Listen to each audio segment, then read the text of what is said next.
जरा सोचिए, आज से करीब 5000 साल पहले एक ऐसी सभ्यता थी जिसका विस्तार पूरे 12 लाख वर्ग किलोमीटर के विशाल क्षेत्र में फैला हुआ था। जी हाँ, सामने स्क्रीन पर जो नंबर आप देख रहे हैं ना, वो कोई मामूली आंकड़ा नहीं है। ये एक ऐसे साम्राज्य का पैमाना है जो अपने समय की सबसे बड़ी और सबसे उन्नत सभ्यताओं में से एक था। एक ऐसा समाज जो सिर्फ कुछ छोटी-मोटी बस्तियों का समूह नहीं था, बल्कि एक पूरी तरह से संगठित और विशाल महानगर का रूप ले चुका था। हमारे इस खास ऐतिहासिक विश्लेषण यानी इस एक्सप्लेनर में आपका स्वागत है। आज हम सिंधु घाटी सभ्यता को ना एक बिल्कुल ही अलग नजरिए से देखेंगे। ये सिर्फ ईंटों और खंडरों का कोई पुराना ढेर नहीं है, बल्कि एक ऐसा जीता जागता महानगर था जिसने आधुनिक इंजीनियरिंग और नगर नियोजन की रूपरेखा हमसे बहुत बहुत पहले ही तय कर दी थी। अच्छा, तो चलिए फटाफट देख लेते हैं कि आज हम इस सफर में क्या-क्या कवर करने वाले हैं। सबसे पहले हम इसके विशाल विस्तार को समझेंगे, फिर उनकी कमाल की ग्रिड प्रणाली और नगर नियोजन पर बात करेंगे।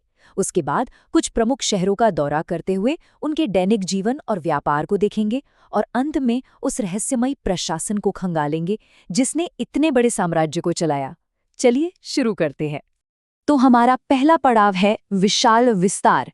आइए इसे एक महाद्वीपीय नक्शे के नजरिए से देखते हैं और अंदाजा लगाते हैं कि ये सभ्यता कितनी दूर दूर तक फैली हुई थी। इनका भौगोलिक विस्तार सच में हैरान कर देने वाला था।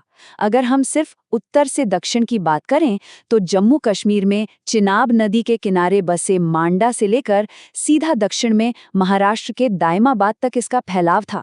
मतलब ये लोग सिर्फ एक तरह के माहौल या एक नदी घाटे में नहीं, बल्कि अलग अलग तरह के भूभागों में आश्चर्यजनक रूप से फल फूल रहे थे। और अगर पश्चिम से पूर्व की सीमाओं को देखें तो बलूचिस्तान के सुतकागिंडोर से लेकर पूर्व में उत्तर प्रदेश के आलमगीरपुर तक। सुतकागिंडोर का नाम तो आपने शायद सुना हो। दश्त नदी के किनारे बसा ये इलाका अरब सागर से जुड़ता था। ये एक तरह से इनका बेहद अहम समुद्री चेकपोस्ट था जो इस पूरी सभ्यता को बाहरी दुनिया से जोड़ता था। महाद्वीपीय नक्शे से अब सीधे शहरों की जमीन पर उतरते हैं। हमारे दूसरे भाग में ग्रिड प्रणाली और नगर नियोजन। चलिए प्राचीन दुनिया के सबसे बेहतरीन वास्तुकारों से मिलते हैं। अब सबसे मजेदार बात क्या है पता है? इनका जो ग्रिड सिस्टम था ना, वो बिल्कुल आज के हमारे मॉडर्न स्मार्ट शहरों जैसा था। मुख्य सड़कें एकदम चौड़ी और छोटी गलियां उन्हें बिल्कुल 90 डिग्री यानी समकोण पर काटती थीं। पूरा शहर मुख्य रूप से दो हिस्सों में बटा होता था। एक ऊंचाई पर बना सिटाडेल यानी दुर्ग, जहां शायद बड़े बड़े प्रशासनिक काम होते थे, और नीचे की तरफ आम जनता के रहने के लिए निचला नगर। 1:2:4 इसे याद रखिएगा। ये क्या है? ये इनकी पक्की ईंटों का एक फिक्स्ड स्टैंडर्ड साइज था।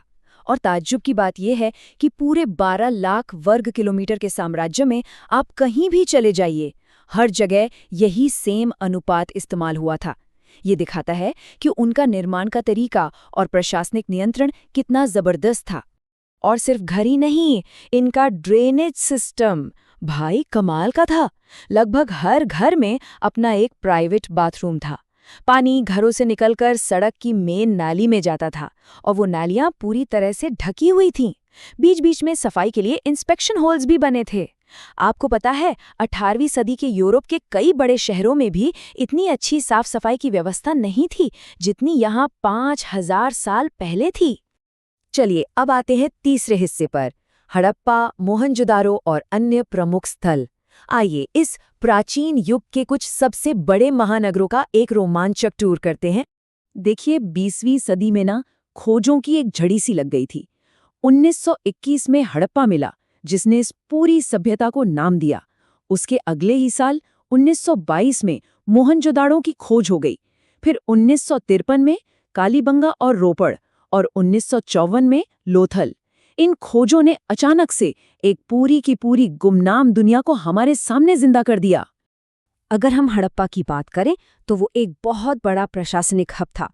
वहाँ जो विशाल अन्नागार यानी बड़े बड़े ग्रेन स्टोरेज मिले हैं, वो बताते हैं कि उनकी इकोनॉमी कितनी सुव्यवस्थित थी। वहीं मोहनजोदड़ो जो अपने मल्टी स्टोरी घरों और उस मशहूर विशाल स्नानागार यानी द ग्रेट बाथ के लिए जाना जाता है। ऐसा माना जाता है कि वो स्नानागार खास और जटिल धार्मिक अनुष्ठानों के लिए इस्तेमाल होता था। और हैरानी की बात यह है कि हर शहर की अपनी एक अलग वाइब थी। गुजरात के लोथल को ही ले लीजिए, वो एक बहुत बिजी प्राचीन बंदरगाह था जहां बाकायदा जहाज़ों के लिए विशाल गोदीबाड़ा मिला है। राजस्थान का कालीबंगा अपनी खेती के लिए मशहूर था, दुनिया के सबसे पुराने जुते हुए खेत वहीं मिले हैं। और हरियाणा का राखीगढ़ी, जो आज भारत का सबसे बड़ा साइट है, वहां हाल ही में हुए डीएनए रिसर्च ने इन लोगों की असल जड़ों के बारे में हमारी समझ को बहुत गहरा किया है। भाग 4, दैनिक जीवन और अंतर्राष्ट्रीय व्यापार। बड़े बड़े शहरों और बुनियादी ढांचे की तो बहुत बात हो गई। अब जरा देखते हैं कि उन आम नागरिकों की रोजमर्रा की जिंदगी आखिर कैसी थी। आम लोग खेतीबाड़ी में एकदम एक्सपर्ट थे। गेहूं, जौ, कपास सब बेहतरीन तरीके से उगाते थे। इंडस्ट्रीज भी जबरदस्त चल रही थी। चन्हुदड़ो जैसी जगहों पर तो मनके यानी बीड्स बनाने की पूरी फैक्ट्रियां थी। और ऐसा नहीं है कि ये सिर्फ काम ही करते थे, बल्कि पासों और बच्चों के खिलौनों के साथ अपना मनोरंजन भी करते थे। और व्यापार, उनका मेसोपोटामिया जैसी दूर दराज की सभ्यताओं के साथ मजबूत अंतर्राष्ट्रीय समुद्री व्यापार चलता था। अच्छा, इन सब के बीच एक बड़ी मजेदार ऐतिहासिक डिबेट भी है। सुरकोटदा में पत्थर की भारी किलेबंदी मिली है और कुछ दावों के मुताबिक वहां घोड़ों के अवशेष भी मिले हैं, जो आज भी इतिहासकारों के बीच एक गर्मागरम बहस का मुद्दा है। दूसरी तरफ पंजाब का रोपड़ शहर हमें एक अलग ही कहानी सुनाता है। यहाँ पाए गए अनूठे मानव और पशु के दफनाने के तरीके हमें उनकी निरंतर बदलती सांस्कृतिक मान्यताओं की एक झलक देते हैं। चलिए अब आते हैं भाग 5 पर, कला, प्रशासन और अनसुलझे रहस्य। ये इस एक्सप्लेनर का शायद सबसे दिलचस्प और रहस्यमयी हिस्सा है। इनका आर्ट और क्राफ्ट सच में गजब का था। सेल खड़ी पत्थर से बनी वो मुहरें देखिए, जिन पर यूनिकॉर्न जैसी आकृतियां और एक ऐसी लिपि है जिसे आज तक कोई डिकोड नहीं कर पाया है। कांसे की वो मशहूर नृत्य करती लड़की की मूर्ति, या वो दाढ़ी वाले पुजारी राजा की प्रतिमा, और तो और व्यापार के लिए बिल्कुल सटीक और स्टैंडर्ड पार्ट। ये सब एक ऐसे समाज को दिखाते हैं जो कला में समृद्ध होने के साथ साथ हर चीज में जबरदस्त परफेक्शन रखता था। लेकिन इन सबको देखकर ना मेरे दिमाग में हमेशा एक ही सवाल आता है, और वो है इतिहास की सबसे बड़ी पहेली। इतने विशाल साम्राज्य का शासक आखिर कौन था? मतलब सोचकर देखिए, 12 लाख वर्ग किलोमीटर का इलाका, भारी केंद्रीकृत, सब कुछ इतना सिस्टमैटिक, लेकिन पूरे इलाके में ना कोई भव्य राजमहल मिला और न ही किसी क्रूर राजा की कोई मूर्ति। तो फिर सत्ता का ये संतुलन आखिर कौन बनाए हुए था? इतिहासकारों का जो सबसे संभावित निष्कर्ष है ना, वो सच में आपको सोचने पर मजबूर कर देगा। ऐसा लगता है कि ये एक बेहद शांतिपूर्ण और अनुशासित समाज था, जो किसी तानाशाह के डंडे से नहीं, बल्कि लोगों के अपने साझा नागरिक कर्तव्य यानी शेयर्ड सिविक ड्यूटी से चलता था। कमाल है ना?